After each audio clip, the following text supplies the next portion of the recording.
Well, good morning. There are there are three foundational founder mindset challenges that impact all other aspects of entrepreneurship. They have to do with founders' identity, capacity, and narrative or story. Today, we will explore these challenges during the wake-up call session, then roll right into a Q&A period before we spend some time with Zach on the hot seat, which I look forward to. If this is your first time experiencing a wake-up call, our purpose is simple. It's to unfold ideas and complexities by changing your frame of reference. So stay open to challenge your biases and comfort zones. Stay open to challenge what you may think is obvious. We're simply here to provoke and ignite. At the end, my friends, you create the fire, and hell, you are the fire. So before I begin, I'd like to remind you to check out our 3-minute quick tips for the deliberate entrepreneur and founder sessions on Spotify. Um, Let us know how you would like them and how we can improve them. So let's begin. Last wake-up call, we discussed how uncertainty is always present, and how risk and opportunity are both a part of uncertainty. We landed on how awareness of uncertainty opens paths, roads to innovation and growth. And that the more aware you are, and the more often, the more opportunities you can discover. We explored the fundamental idea that risk depends on context, awareness, and your decisions and actions. And at the end, we create the risks we are willing to face with our own decisions. Yes, there are always millions of potential risk conditions, but there are no pre-existing conditions that let me emphasize, there are no pre-existing risk conditions that cannot be influenced by our decisions. That doesn't mean eliminate it. So today, I like to focus on the three founder mindset challenges that directly influence the opportunities ahead of us, the risks we face or we create, and the decisions we make.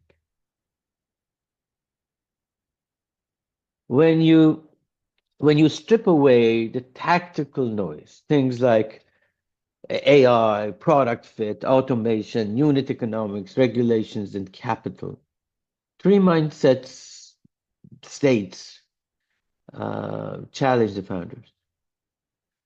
Uh, these three are important because they directly impact how and if your business execution and strategy will work or stall.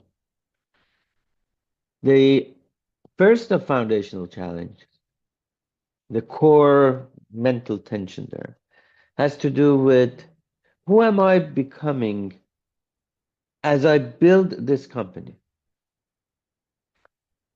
Who am I becoming as I build this company? And is that who I want to be? Founders, if they're honest with themselves, are concerned about losing themselves in the company's daily needs. More sales, more engineers, hiring the right people, building the right brand or a brand, getting investors and more capital, design issues and cash flow shortfalls, and so on.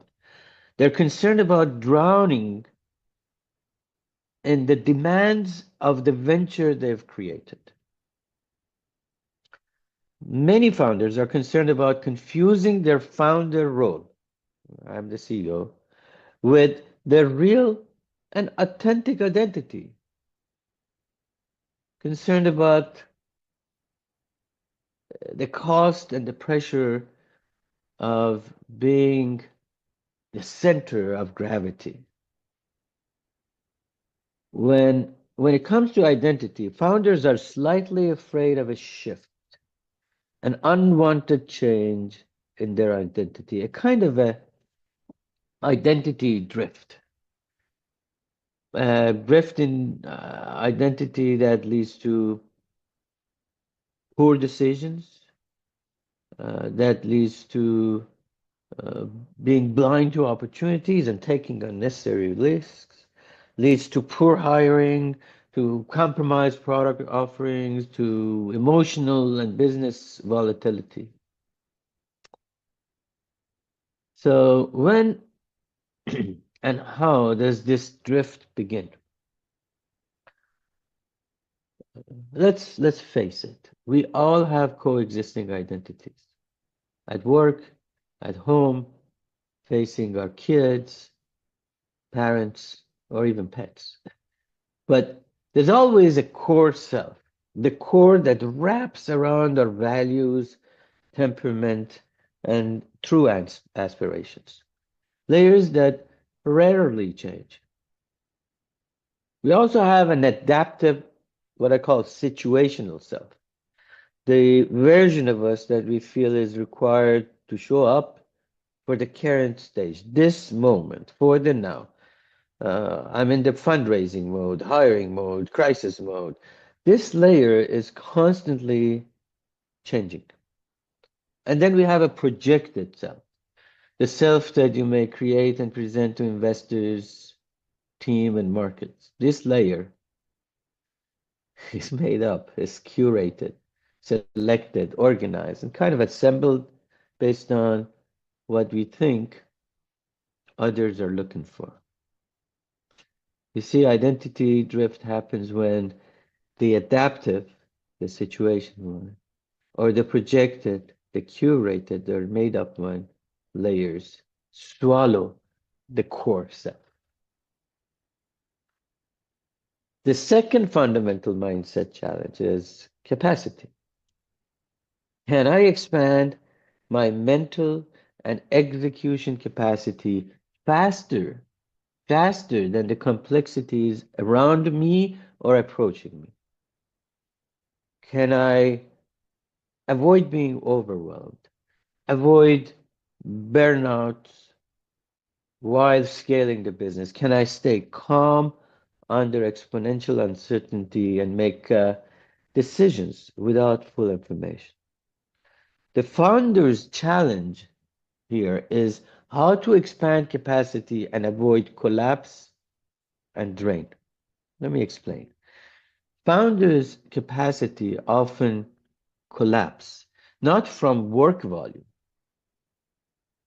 but from unseen drains, from unresolved conflicts, unmade decisions, unclear expectations, ambiguous roles, your roles or your team's roles. Capacity collapse happens when you try to run everything through one mental channel, combining the executive and strategic mind with the operator mind. Executive mind deals with strategic thinking, long-term planning, and calm decision making. The operator mind is focused on rapid execution, tactical problem solving, crisis response, and short-term prioritization. Capacity expands when you deliberately separate the two and learn to consciously switch between them. The third and final fundamental challenge is narrative or your story. It begins with the question, can I control the story, my story, the business story? Can I control the story internally? That's within me and for my team. And externally, for partners, investors, and customers. Is the narrative I'm creating powerful enough to survive uncertainty, or is it fragile and weak? Can it survive markets, investors, and customer pressures consistently? Would it collapse when we face a bad quarter or a failed product launch? You see, founders feel a heavy weight on their shoulders for being the storyteller in chief. Narratives, the story that defines your venture, is really, truly the driver of your business. Narrative is your venture's mental operating system. When the narrative is strong, the founder is strong, the team is strong, and the company is strong. When the narrative cracks, everything cracks. Ineffective founders perform a narrative. They create stories to please the audience, the customers, the partners, the investors. Powerful founders own a narrative. Narrative performance is about rehearsed, overly optimistic, maybe investor pleasing stories. Owned narratives are grounded, flexible, and honest about risks. Bottom line. Bottom line, founders wrestle with three fundamental mindset challenges. You can see them, if you wish, as three existential questions: identity, who am I becoming? Capacity, can I handle the next level? And narrative, what story am I living and leading? Everything else, from confidence, resilience, and commitment to nervousness, fear, and discipline, is a subtopic of these three. So we're coming up at time to go to the Q&A, but before we get to the Q&A, let me leave you with a few ideas to think about. First, identity drift is not a personal or personality problem. It's a structural problem. Let me give you a test. If your company requires you to pretend to be confident, hide uncertainty, act like a superhero, and suppress your natural leading style, then the company's architecture is wrong. Fix the architecture, not yourself. Second, founders who succeed treat their mental and execution capacity as a trainable and expandable asset, not as a fixed character feature or flaw. Founders who fail treat capacity as a battery that drains. Lastly, narratives are weak and fragile when performative, when created for others. They are powerful when they are coherent and simple, founder-owned, team-carried, market-aligned, and emotionally sustainable. So with that, let's get to the Q&A.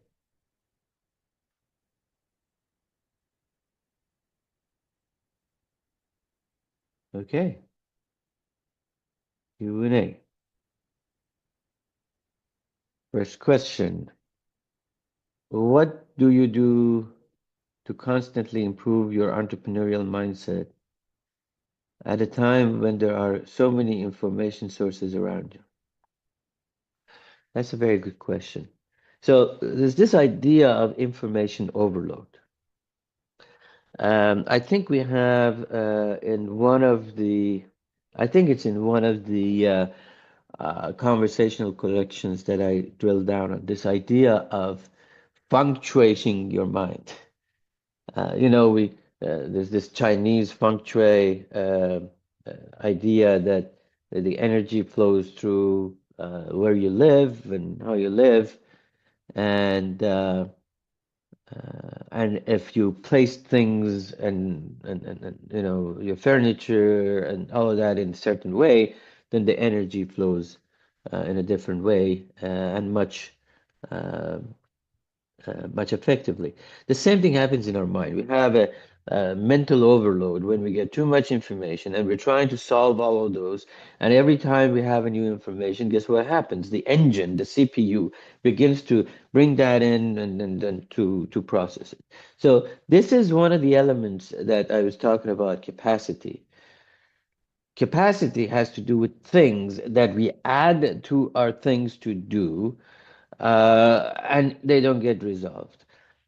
The ability to quickly, and this is when you get into the operator mindset, not planning mindset. I've seen many, and I do work with with a few with a few CEOs and founders today that I see this now. Now, it's not something I've seen in the past. I see it all the time. That they combine this strategic mindset that, oh, I've got to have this ability and can I be here? And strategically, where are we positioned? And all of that planning, long-term stuff. And they confuse that with day-to-day stuff. So they bring those big picture stuff to the daily stuff. And then they take the daily stuff to the big picture stuff. And there is a conflict. Uh, so decisions don't get made. So these additional informations, whether they're coming in from our team, they're coming in from the market, they're coming in because AI is doing this or doing that, all of that becomes a drain on our capacity to execute. So the trick is, which is not easy, to be able to operate in two modes, the strategic mode and the operator mode. And when you're in the operator mode, it's not about a big picture information that may manage your thing. It's about executing in that time, at that time, knowing that there will be a tomorrow to execute at a different level. Um, Next questions. And if you want, um, we can you can have another question or whatever. If you want to get some examples or so forth, we can get there as well. Uh, Among the three challenges, which one kills the most promising founders and why? They're very different. This is a very good question. They're very different. They are very different, and they kill in different ways. Uh, let's take the capacity. From an execution perspective, capacity is the biggest killer.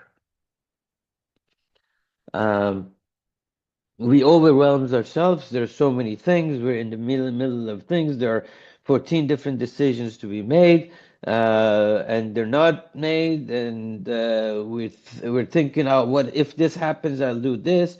And they've told us to, hey, you got to have options. So we have 17,000 options, and all these decisions aren't made. All these people aren't performing. All these funding issues are there. And in a week, I've got so all of those things from a capacity problem begins to get us to a place where we make poor decisions because there are too many things. It's normal.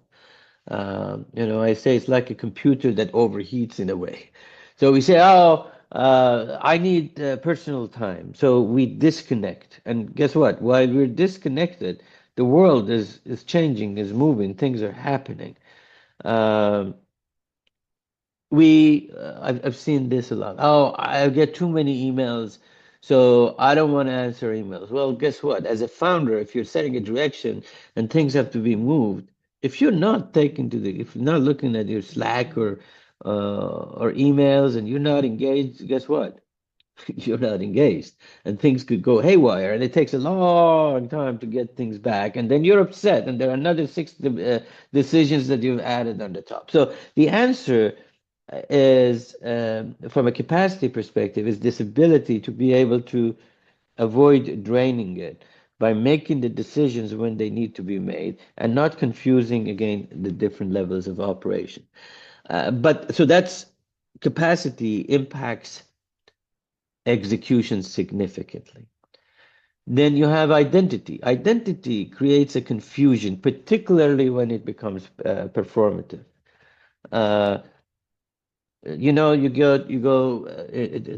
lot of a lot of these entrepreneurial tricks, one, two, three, do this, do that. They force you into, okay, here's the PowerPoint and here's what you have to be. Uh, this is the VCs look for this or look for that, and you begin to mix up the identity of who you really are and lose the mission, and then it creates confusion with the team. It creates confusion with the people, and it creates an inability to really gain trust. So let me give you an example. Uh, you have you have people who see you as your identity or the company doing this in front of the customers and doing this in front of the investors, and there's no coherent uh, way of understanding that, and then everybody begins to drain. Now, that links us to the narrative or the story of the company, which is very, very critical. That's another piece that we say, oh, the venture capital people or the customers want this. So you begin to become performative in that narrative. You become create a story that could have flaws in it, or it could say, oh, we're going to be here by September 12th. Well, if you've ever run a company and if you've ever invested in one, you know that that's not going to happen.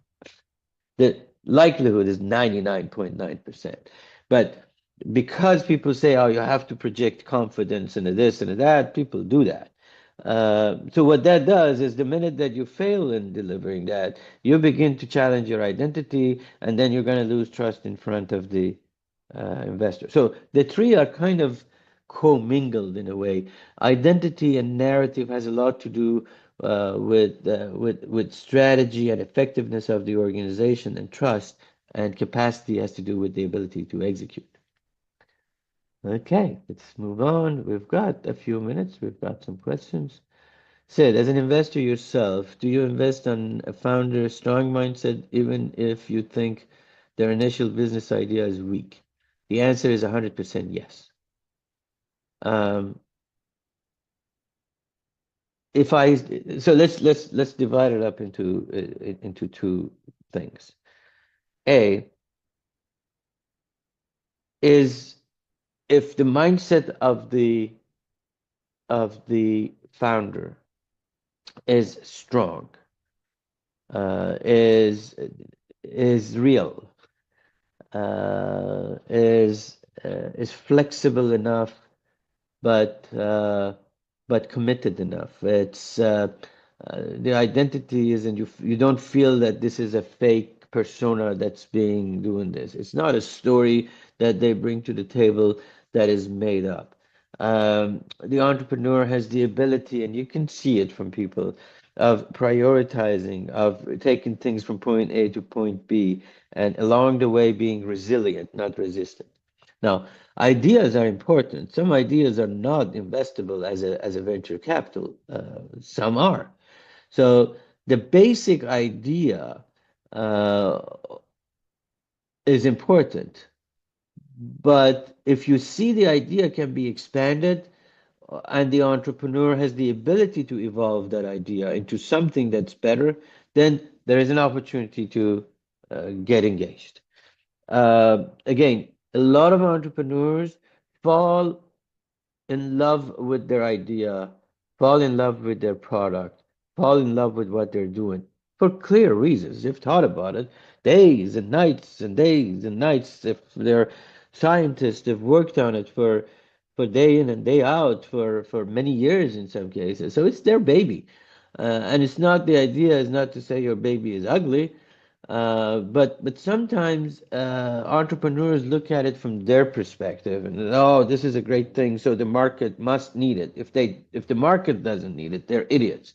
If somebody isn't investing, they're idiots. Well, if you have the ability to find the right market who really has the reason to want what you want, or the same thing goes with investors. Investors invest based on their own reasons.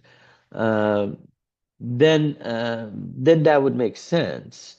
But if it's my way or highway, that becomes also part of this mindset issue. I call it uh, founderitis, which is kind of like arthritis of founders. They have a fixed mindset, and that's where they want to go. Um, so um, the quick answer is yes. The strong mindset of the founder gives them a definite edge and increases the probability of engagement. Okay. How do you build structure? Can you recommend books or other materials? Thank you. No, thank you for being here. How do you build structure? So there are a lot of there are lots of books and stuff. Actually, we have just added a resource center. So if you're a member, you would be able to get access to it. Uh, some of the books that I thought are important, but we've summarized them. I've summarized them so that they're easier read, if you would. Uh, I mean, they're great books. The Lean Startup is a great book. The stuff that Steve Blank has done is great stuff. The things about the product market fit that comes from the Anderson Horowitz group is pretty good. But here's where I separate skills from skillfulness, and I want you to take this to heart. It is important to build the structure. It's very important. You do need to understand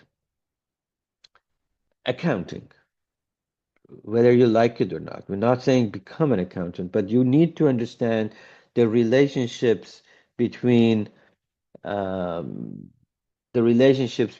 revenue, between costs, between margins, between assets, between R&D. That you have to understand it if you want to be in entrepreneurship. That doesn't make you an accountant. It makes you aware of the finances and how things work. You need to understand marketing. You need to understand branding. You need to understand HR and human dimension of people behavior.